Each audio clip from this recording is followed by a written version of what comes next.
In this video, we're going to look at the forecasting technique called linear regression, sometimes also called best fit line, which you may be familiar with going back to days in algebra when we had the formula y equals mx plus b, or saw the picture down below here. Excuse me.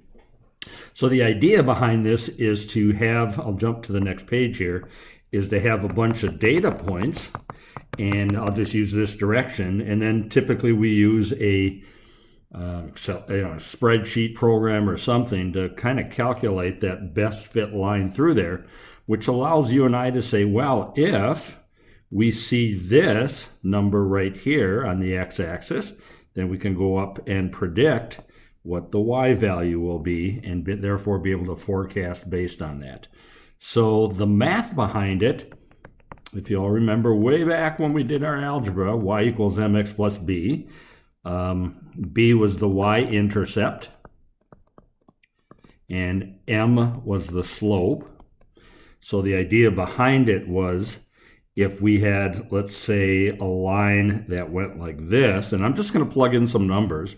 Let's say this is some period of time, and this is sales on the left of any kind of, could be home product, technical product, books, whatever we're predicting.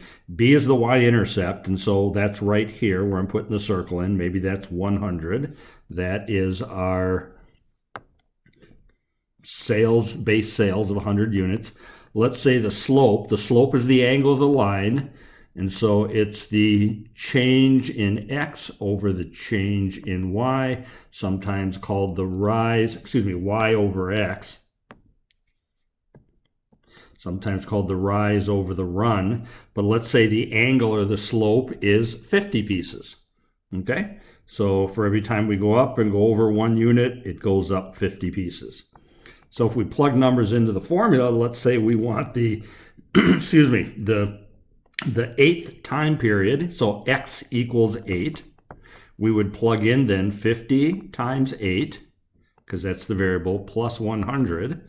50 times 8 is 400, plus 100. Therefore, y would equal 500. And so it allows us to take one variable on the x-axis and predict what's going to happen on the y-axis. And so we're using that concept of a best fit line to be able to predict that.